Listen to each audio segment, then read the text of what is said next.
बिस्मिल्लाहिर्रहमानिर्रहीम। अस्सलाम वालेकुम स्टूडेंट्स। बच्चों, मैं हूं आपका फिजिक्स टीचर आदिल शहजाद और आप देख रहे हैं अपना पसंदीदा यूट्यूब चैनल फिजिक्स वैली।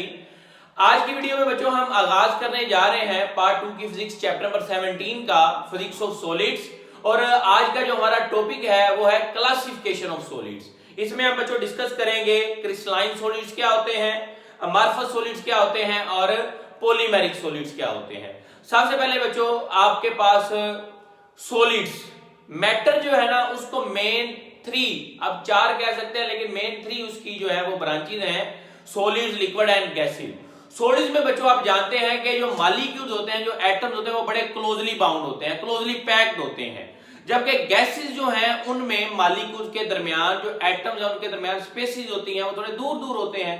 और जो गैसेज हैं उनमें तो वो रैंडमली मूव कर सकते, मतलब जो डिस्टेंस है मॉलिक्यूल्स के दरमियान वो बहुत ज्यादा होता है। तो अब बेटे हमारा टारगेट है, हमने जो डिस्कस करना है बच्चों वो करना है सॉलिड्स को, फिजिक्स ऑफ सॉलिड्स। इसके लिए बेटे फिजिक्स की एक ब्रांच है सॉलिड स्टेट फिजिक्स, जिसमें आप सॉलिड को, उसकी प्रॉपर्टीज को, उसकी सारी कैरेक्टरिस्टिक्स को स्टडी करते हैं। तो आइए जरा अब हम इसकी डिस्कस करते हैं क्लासिफिकेशन ऑफ सॉलिड्स। सबसे पहले बच्चों है क्रिस्टलाइन सॉलिड्स। क्रिस्टलाइन सॉलिड से पहले बच्चों अगर आपने इस चैनल को सब्सक्राइब नहीं किया तो आप सब्सक्राइब कर लें, बेल आइकन को भी दबा लें ताकि आने वाली तमाम वीडियोस की नोटिफिकेशन आपको मिलती रहे। इससे कुछ नहीं होगा, जस्ट आपको नोटिफिकेशन मिलेंगी तो कर लें आप इसको सब्सक्राइब, ठीक है। अच्छा जी, क्रिस्टलाइन सॉलिड्स बच्चों ये कौन से होते हैं? Solids in which atoms and molecules are arranged in regular manner. आप कह सकते हैं कि बेटे इसमें जो सॉलिड्स होंगे उनमें उनके स्ट्रक्चर जो है वो डेफिनेट होंगे, वो प्रॉपर होंगे। उनमें जो एटम्स होंगे, सपोज दैट ये आप ऑब्जर्व करें, ये एक एटम है, ये दूसरा एटम है, ये तीसरा, ये चौथा, ये एटम एक रेगुलर अरेंजमेंट के साथ जुड़े हुए हैं। ये नीचे वाली लेयर देख लें, ये थर्ड वाली लेयर देख लें, तमाम जो एटम्स हैं वो रेगुलर अरेंजमेंट के साथ हैं। ऐसे सॉलिड्स को आप क्या बोलते हैं? क्रिस्टलाइन सॉलिड्स बोलते हैं। मिसाल के तौर पे जो मेटल्स बेटे हैं, मेटल्स में इसकी एग्जांपल आयरन, कॉपर, जिंक। और अगर हम आयोनिक कंपाउंड्स की बात करें तो जो सोडियम क्लोराइड है, हमारे पास जो नमक है NaCl, वो भी आपके पास क्रिस्टलाइन सॉलिड है, उसका एक प्रॉपर स्ट्रक्चर होता है, वो हम यूनिट सेल में जाके डिस्कस करेंगे। और इसी तरह से सिरेमिक मटेरियल, जिरकोनिया, ओपल, क्वार्ट्ज वगैरह, बेटे ये जो आपके अंगूठियों में नग लगे होते हैं जो रिंग्स में, वो भी आपके पास क्रिस्टलाइन सॉलिड में आते हैं। और बेटे इसका जो स्ट्रक्चर है ना, एटम्स है डेफिनेट स्ट्रक्चर, प्रॉपर स्ट्रक्चर होता है बच्चों। और इसके 7 क्रिस्टल सिस्टम हैं। कितने क्रिस्टल सिस्टम है बच्चों? 7 सिस्टम हैं। ये आपको स्क्रीन पे नजर भी आ रहे होंगे। 7 क्रिस्टल सिस्टम है जिसमें क्यूबिक, मोनोक्लिनिक, ये सारे आपको मिल जाएंगे। ये आपकी बुक में टेबल दिया हुआ है। अच्छा जी, और बेटे इनके मेल्टिंग पॉइंट के बारे में बड़ा इंपॉर्टेंट पॉइंट है कि they have sharp melting point. They have sharp melting point. इस बात का क्या मतलब है कि इनका मेल्टिंग पॉइंट शार्प होता है? मतलब बेटे अगर आप इनको हीट अप करते जाएं, इसके नीचे आप आग जला दें, इसको हीट अप करते जाएं, तो ये आहिस्ता आहिस्ता मेल्ट नहीं होगा। एक खास टेम्परेचर पे ये पूरा क्रिस्टल जो है ना वो धर्म से जैसे इमारत गिर जाती है, ये सारे के सारे एटम गिर जाएंगे और स्ट्रक्चर खत्म हो जाएगा। ठीक है जी। अब दूसरी है बेटे अमॉर्फस सॉलिड्स। अमॉर्फस का मतलब बच्चों विदाउट फॉर्म, विदाउट स्ट्रक्चर या विदाउट शेप भी आप कह सकते हैं। ये ऐसे सॉलिड्स हैं which have no regular arrangement of atoms and molecules, जिनके अंदर एटम्स की, मॉलिक्यूल्स की कोई खास, कोई प्रॉपर अरेंजमेंट नहीं होती। सपोज दैट बेटे ये मैंने एक ग्रीन कलर का एक स्ट्रक्चर बनाया है, इसमें कुछ एटम्स इधर जा रहे हैं, यहाँ पे है ही नहीं एटम मौजूद। तो ये वाली जो अरेंजमेंट है बच्चों ये इर्रेगुलर है। ये कौन सी अरेंजमेंट है?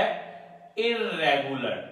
तो आपके पास इस तरह के जो सॉलिड्स होंगे उनको आप बोलेंगे अमॉर्फस सॉलिड्स। अच्छा बच्चों, इसकी एग्जांपल में आपके पास ग्लास, सल्फर। ग्लास आपको कितना स्मूथ नजर आता है, खूबसूरत नजर आता है, लेकिन वो भी आपके पास कौन सा सॉलिड है? अमॉर्फस सॉलिड है। उसमें भी जो मॉलिक्यूल्स हैं उनकी अरेंजमेंट प्रॉपर नहीं होती। ठीक है जी। और यहां पे एक बड़ा important point, amorphous solids are also called glassy solid. ये ग्लास की वजह से हम इनको ग्लासी सॉलिड भी कहते हैं। और बेटे they do not have sharp melting point. जैसे आपने पढ़ा ना अभी, क्रिस्टलाइन सॉलिड में शार्प मेल्टिंग पॉइंट होते हैं, इनमें शार्प मेल्टिंग पॉइंट नहीं होते। इनमें आप इस ग्लास को हीट अप करना शुरू करेंगे तो बेटे ये ऐसा पेस्ट लाइक आपके पास स्ट्रक्चर इसका हो जाएगा, ये पेस्ट की शक्ल अख्तियार कर जाएगा और तकरीबन 800 डिग्री सेंटीग्रेड पे ये जाके कंप्लीटली मेल्ट हो जाएगा। ठीक है, तो इस वजह से इन्हें ग्लासी सॉलिड भी कहते हैं। अब लास्ट है बच्चों पॉलीमेरिक सॉलिड। पॉलीमेरिक बेटे ना इनका स्ट्रक्चर क्रिस्टलाइन और अमॉर्फस, आप कह लें अरेंजमेंट, और जो आपके पास रेगुलर अरेंजमेंट और इररेगुलर अरेंजमेंट के दरमियान में होता है। तो इनकी डेफिनेशन देखिए, solids which have structure between crystalline and amorphous solid। इनका स्ट्रक्चर क्रिस्टलाइन ये वाला और ये वाला इन दोनों के दरमियान में होता है। इसकी एग्जांपल में बेटे प्लास्टिक, रबर, यहाँ पे नीचे भी मैंने कुछ लिखी है, पॉलीथीन, ये शॉपर जिनसे बनते हैं, नायलॉन, पॉलीस्टाइरीन, रबर, ये सारे बेटे क्या हैं, ये पॉलीमेरिक सॉलिड्स हैं। आपको जो पाइप नजर आते हैं प्लास्टिक की बनी हुई चीजें, वो सारे बेटे पॉलीमर हैं, पॉलीमेरिक सॉलिड हैं। अच्छा, इनकी ना कुछ चीजें, पॉलीमर्स की भी डेफिनेशन देख लें। पॉलीमर बेटे क्या होता है आपके पास, form by combination of carbon with oxygen, hydrogen, nitrogen, metallic and non metallic element. Polymer की डेफिनेशन आ सकती है, तो पॉलीमर की डेफिनेशन भी याद रखना कि पॉलीमर कार्बन का बॉन्डिंग किसके साथ, ऑक्सीजन, हाइड्रोजन, नाइट्रोजन या metallic and non metallic element के साथ हो तो ये बनते हैं। ये सारे पॉलीमर हैं बेटे, पॉलीथीन, नायलॉन, पॉलीस्टाइरीन, रबर।